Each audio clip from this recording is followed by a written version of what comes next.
अजी सुनते हो, एक बात कहूँ आपसे। एक 70 साल की पत्नी ने अपने 75 साल के पति से कहा। पति अपनी पत्नी के पास आया और बोला, हाँ कहो।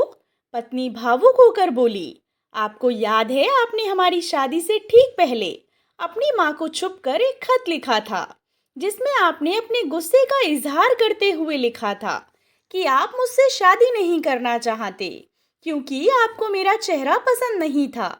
पति ने हैरान होकर पूछा, अरे वो खत तुम्हें कहाँ मिला? वो तो बहुत पुरानी बात है। पत्नी आंखों में आंसू भर के बोली, कल आपके बक्से से मुझे ये पुराना खत मिला। मुझे नहीं पता था कि ये शादी आपकी मर्जी के खिलाफ हुई थी, वरना मैं खुद ही मना कर देती। पति ने अपनी पत्नी का हाथ अपने हाथों में रखा और कहा, अरे पगली, उस वक्त तो मैं सिर्फ 14 साल का ही था और मुझे लगा तुम मुझसे शादी करके जब आएगी तो मेरे कमरे में मेरे साथ मेरे बिस्तर और तकिए पे सोएगी, मेरे सारे खिलौनों के साथ खेलेगी और मेरी गुल्लक से पैसे भी ले लेगी।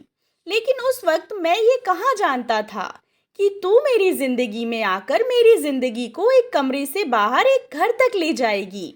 ये कहाँ जानता था कि मुझे प्लास्टिक से बने खिलौनों से कहीं ज्यादा खूबसूरत और प्यारे खिलौने हमारे बच्चे तू मुझे देगी।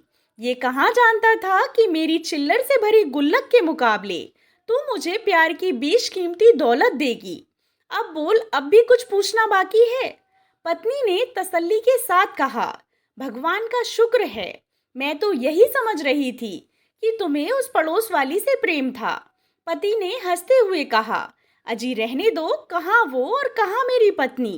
फिर पति ने पत्नी को अपने गले से लगा लिया। प्यार के आखिरी सफर की मंजिल अब कुछ ही दूर बची थी। उसके बाद एक कहाँ और दूसरा कहाँ। दोस्तों, इसलिए अपने जीवन साथी को जीवन में जितना खुश रख सकते हैं रखें और जितना प्यार दे सकते हैं दें। बिना जीवन साथी के इस जीवन में सब कुछ बेकार है। आशा करती हूँ आपको कहानी पसंद आई होगी।